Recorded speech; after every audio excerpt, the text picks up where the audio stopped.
Çin'in hak iddia ettiği Tayvan üzerindeki gerilim tırmanıyor. Eski Japonya Başbakanı Shinzo Abe, Japonya ve ABD'nin Çin'in Tayvan'a saldırmasına seyirci kalamayacaklarını ve Pekin'in bunu anlaması gerektiğini söyledi. Tayvanlı Düşünce Kuruluşu Ulusal Politika Araştırma Enstitüsü tarafından düzenlenen bir forumda online konuşan Abe, burada yaptığı açıklamalarda Senkaku, Saokiyama ve Yongyana adalarının Tayvan'dan yalnızca 100 kilometre yani 62 mil uzakta olduğunu belirterek Tayvan'ın silahlı bir işgali Japonya için ciddi bir tehlike olacaktır dedi. ABD Hava Kuvvetleri Sekreteri ABD ve Çin'in hızlanan bir hipersonik silahlanma yarışına girdiğini ve ABD ordusunun Pekin'i korkutabilecek silahlar geliştirmek için yeterince çaba göstermediğini söyledi. Ukrayna Dışişleri Bakanı Dmytro Kuleba, NATO ülkelerinin Ukrayna ile işbirliğini arttırmasını ve Rusya'ya karşı ekonomik yaptırımları da içeren caydırıcılık paketi hazırlamasını talep etti.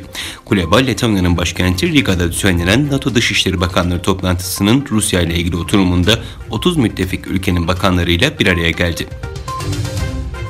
Rusya Dışişleri Bakanlığı Sözcüsü Maria Zakharova, başkent Moskova'da düzenlediği basın toplantısında ABD yönetiminin Rus diplomatlara yönelik vize temininde zorluklar çıkarmasını eleştirdi. Söz konusu zorluklar nedeniyle karşı adım atma kararı aldıklarını belirten Zakharova, 3 yıldan fazla süredir Moskova'da bulunan ABD'li diplomatların Rusya'yı 31 Ocak 2022'ye kadar terk etmeleri gerekiyor dedi. İngiliz Dışı İstihbarat Servisi MI6'nın başkanı Richard Moore, Rusya ve Çin'in yapay zeka, kuantum bilgisayar programcılığı ve sentetik biyolojiye yatırım yaptığını ve bu alanlarda çok geliştiklerini belirtti. BBC'ye konuşan Moore, İngiltere için en büyük ulusal güvenlik tehditlerini Çin, Rusya, İran ve uluslararası terörizm olarak sıraladı. İngiltere'de 10 milyardan fazla yüz fotoğrafını içeren veri tabanına sahip olduğu belirtilen Avustralyalı yazılım firması kişisel verileri ihlal ettiği gerekçesiyle 17 milyon sterlin para cezasıyla karşı karşıya kaldı.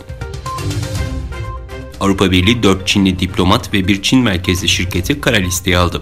Önümüzdeki ayın başlarında resmen kabul edilecek olan karar, Aralık 2020'nin sonlarında imzalanan Çin-AB yatırım anlaşmasını tehlikeye atmasına rağmen alındı. AB, Çin'in Uygurlara yaptığı zulme tepki olarak kararın alındığını duyurdu.